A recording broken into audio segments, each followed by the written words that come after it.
친구들과의 이 3차 대담에 들어서자 앞장에서 엘리바스는 더욱 가혹하고 신랄하게 욥을 몰아붙였었습니다. 오늘 본문 23장은 이에 대한 욥의 답변입니다. 욥은 더 이상 친구들과 변론하는 것이 무의미하게 느껴졌습니다. 그래서 그는 여기서 4가지를 언급하게 됩니다. 첫째로 욥은 친구들이 아니라 하나님 앞에서 변론하고 싶습니다. 두 번째로 그러나 아무리 찾아도 하나님은 찾아지시지가 않습니다. 그야말로 은폐하여 계시는 하나님이신 것을 확인할 수 있을 뿐입니다. 세 번째로 하나님은 진실을 알고 계시므로 이 연단이 끝나는 날에는 자신이 순금의 신앙으로 드러날 것을 욥은 확신한다고 말합니다. 네 번째로 그럼에도 불구하고 지금 욥은 하나님께서 고난을 주시는 이 뜻을 돌이키실지 그러시지 않으실지 도무지 알 길이 없어서 여전히 하나님을 두렵게 생각하게 될 뿐이라고 하면서 자신은 오직 하나님을 경외할 수밖에 없다고 이야기합니다. 이것을 다시 한 번 더 거론하면서 조금 더 살피겠습니다. 첫째로 욥은 친구들과의 대담이 더 이상 무의미하게 느껴집니다. 왜냐하면 친구들은 욥의 진실을 알지도 이해할 수도 없으면서도 위로하겠다는 이름으로 와서 욥을 정죄하고 조롱을 일삼고 있습니다. 회개를 종용하고 있을 뿐입니다. 대화를 거듭할수록 여기서 물러서지 않고 이것을 더욱 강화하고 있을 뿐입니다. 이렇게 욥은 친구들과 대화를 거듭할수록 그들과 좁힐 수 없는 거리감을 확인할 뿐입니다.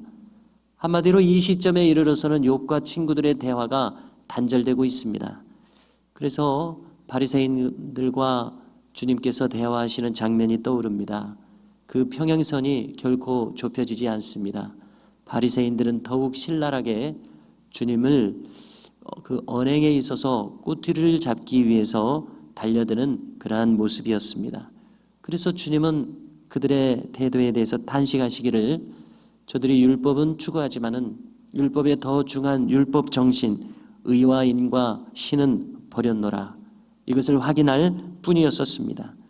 또 주님은 가룟 유다에 대해서 그렇게 기회를 계속 주심에도 불구하고 그의 마음이 돌이키지 않았을 때 결국 주님은 가룟 유다에 대해서 한마디 하셨습니다. 저는 차라리 나지 아니하였으면 좋았을 뻔하였노라. 무슨 의미입니까? 그의 마음이 결코 돌이켜지지 않는다는 것이죠. 한마디로 주님과의 소통이 단절되는 모습입니다. 욥도 친구들하고 비슷한 것을 느끼는 것 같습니다. 그러므로 욥은 더 이상 이 친구들과 대화를 이어가고 싶지 않습니다. 오직 진실을 알고 계시는 하나님 앞에 서서 자신을 하나님으로부터 판단받고 싶은 그러한 마음뿐입니다. 그렇게 되면 하나님의 의도에 대해서 확연히 알게 될 것이요, 자신으로서는 까닭없이 임하고 있는 이 고난의 모든 의미를 알게 될 것을 기대하고 있습니다. 즉 사람의 말로서 욥의 탄식하는 심령은 결코 해소될 수 없었고 결국 하나님께 나아가는 길 외에는 다른 어떤 길도 욥은 찾지 못하고 있습니다. 두 번째로 그러나 여기 문제가 있습니다. 하나님은 여전히 자신을 은폐하고 계십니다. 바로 이 때문에 욥은 더욱 답답하고 답답해져 있습니다.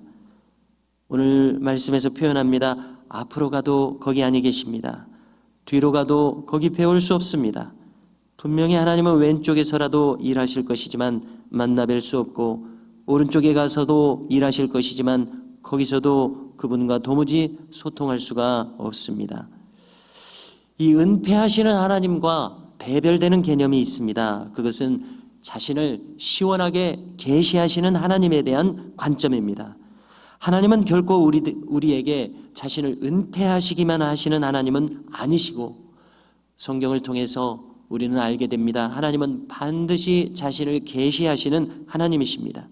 우리의 일생을 두고 봐서도 그렇다고 생각합니다.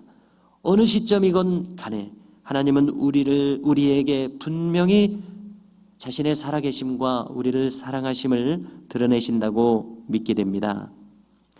이것을 우리가 지나간 역사 속에서 한 인물 루터의 경험을 통해서, 그의 신앙을 통해서, 그가 기록한 신학을 통해서 확인할 수 있다고 생각합니다. 우리가 루터의 신앙 경험을 간접적으로 알고 있듯이 루터는 수도원에 들어갔지만은 도무지 하나님의 평강을 경험할 수 없었습니다. 시원하게 자신을 용서하신다는 그것을 느낄 수가 없었습니다. 그래서 그는 죄의식 속에서 벗어날 수 없었고, 그는 하나님에 대한 상을, 자신에게 진노하시는 하나님, 마침내 자신을 심판하실 하나님, 바로 이 하나님 외에는 그는 알 수가 없었습니다. 그러나 그에게 하나님은 은폐하시는 하나님으로서 끝나지 않았습니다. 결국 하나님은 루터에게 시원하게 자신을 계시하시는 하나님으로서 드러나게 되었습니다. 얼마나 다행입니까? 그리고 루터는 그 자신을 시원하게 계시하시는 하나님에 대해서 그것을 십자가의 의미를 깨달음을 통해서 거기서 발견하게 됩니다. 십자가에서 하나님은 모든 것을 초월한 사랑을 준비해 계셨음을 루터는 깨닫게 되었습니다. 그러므로 그렇게 의로워질 것을 갈구하던 루터가 더 이상 스스로 의로워지고자 하는 그 마음을 거기서 내려놓게 되었습니다. 왜냐하면 그것은 부질없는 일이었습니다. 이미 십자가에서 예수님의 생명을 버리심으로 그것을 성취하셨음을 절실히 깨달았기 때문에 그렇습니다. 자신이 그처럼 얻기를 간구하던 의로움을 십자가에서 이루셨음을 깨닫게 되었기 때문입니다. 그래서 루터의 신학을 사람들은 별칭하여 부르기를 십자가의 신학이다, 이렇게 부릅니다. 신학자들은 그렇게 부르기를 좋아합니다. 왜냐하면 바로 이 십자가를 깨달음을 통해서 루터는 자신을 계시하신 하나님을 분명히 만나 뵈었기 때문입니다. 이것이 루터의 기록입니다. 루터의 또 다른 기록은 바로 이렇게, 이제 하나님의 의는 더 이상 자신에게 고통의 단어가 아니라 하나님의 의는 이제 그가 달콤하다고 표현했습니다. 천국으로 들어가는 문과 같다고 표현했습니다. 거기서 그는 자유함을 얻었었던 것입니다. 자신을 계시하시는 하나님, 욥도 이처럼 시원하게 자신을 계시하시는 하나님을 뵙고 싶습니다. 어디 욥뿐입니까? 우리도 마찬가지입니다. 자신을 시원하게 계시하시는 분명한 하나님을 우리는 뵙기를 원하고 있습니다. 그래서 십자가에서 이미 우리를 향한 자신의 사랑을 확증하신 그 사랑, 우리는 이미 알고 있고 또 더더욱 그 사랑 안에서 발견되기를 원하는 신앙생활을 해나가고 있다고 믿습니다. 셋째로, 욥은 자신이 마침내 맨 마지막에는 이 연단의 끝에는 순금과 같이 드러나게 될 것을 확실히 믿고 있습니다. 왜냐하면 여전히 욥은 하나님을 찾고 있습니다. 사람에게서 위로를 발견할 수 없는 욥은 하나님께 나아갈 수밖에 없을 뿐임을 스스로 더 잘 알게 되었습니다. 그리고 이 마음은 변치 않게 하실 것을 그는 더욱 확연히 깨닫고 있습니다. 하나님은 분명히 자신을 외면하는 것으로 끝내실 하나님이 아니신 것을 루터는 이전 경험을 통해서, 그리고 이 일을 통해서 더욱 확신하게 되었기 때문에 마침내 이 연단 끝에 자신은 순금과 같이 나오게 될 것이다. 그래서 바라기는 우리도 이 욥의 마음을 따라서 이 일생 끝나는 날 우리도 순금과 같은 보배로운 믿음으로 드러날 것을 믿으며 이 믿음으로 나아갈 수 있기를 간절히 소망합니다. 네 번째로, 그러나 지금은 여전히 자신을 은폐하시는 하나님이시기에 그분의 정하신 뜻을 알 수가 없기에 오직 그분을 경외하게 될 뿐이라고 마칩니다.